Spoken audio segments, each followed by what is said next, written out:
Mheshimiwa Dr. Samia Suluhu Hassan, baada ya mapendekezo yenu wafanyabiashara yale 15 kufuatia kikao cha Kariakoo, Mheshimiwa Rais ameunda tume inayofanya mapitio ya mfumo wa kodi Tanzania, inaongozwa na Balozi Sefue ambaye alikuwa katibu mkuu kiongozi.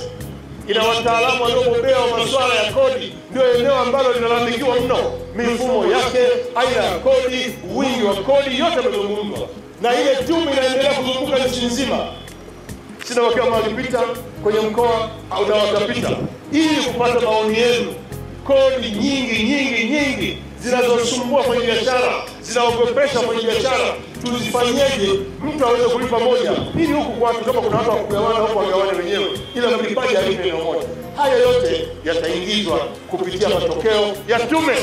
Kwa wafanya biashara, muwe na amani. Eneo hili linafanywa kazi na tume. Itakapomaliza kazi itatoa mawasilisho yanayoingia kwenye sheria, yatakwenda yatatoka kwenye kanuni, yataingia utekelezaji wa maagizo ya waraka tu, yatafanywa kazi. Nimpongeze kamishna TRA kama muondoa huyo ambaye alikuwa anasumbua kwenye biashara. Serikali hii inataka kila Mtanzania ajue umuhimu wa kulipa kodi. Na tunatambua na tunajua sasa hivi Tanzania wanajua vizuri zaidi umuhimu wa kulipa kodi.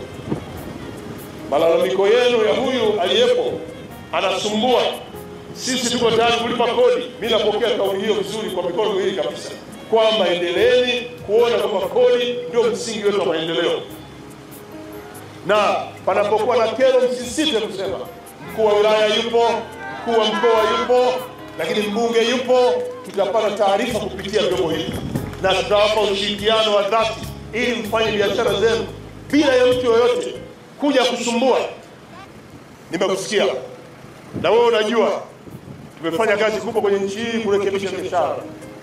Rais wetu ameunda timu mbalimbali kupitia wizara ya viwanda na biashara ili kufanya mapitio ya kero za wafanyabiashara na kuziratibu ili wafanyabiashara anataka kufanya biashara anze.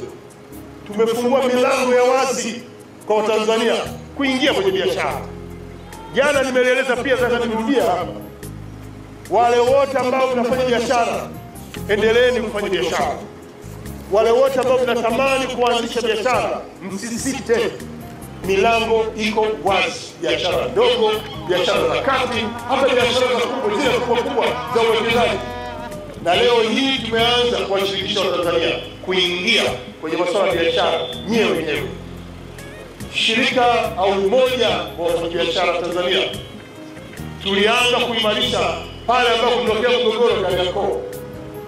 Na baada ya mazungumzo ya muda mrefu pale Kariakoo, tulitoka na maazimio 15 yaliyoibuliwa na kamati iliyoundwa ya pamoja ya kitaifa iliyozunguka kwenye masoko yetu nchini yote. Na mwenyekiti anajua vizuri zaidi kero mbalimbali za wafanyabiashara. Tumeendelea kuzipunguza kwa kiasi kikubwa ili mfanye biashara kwa uhakika. Kero mbalimbali za wafanyabiashara ziliwekwa kwenye maazimio ambayo leo mwenyekiti wetu anatusihi tuweke kwenye sheria ili utekelezaji wake uendelee.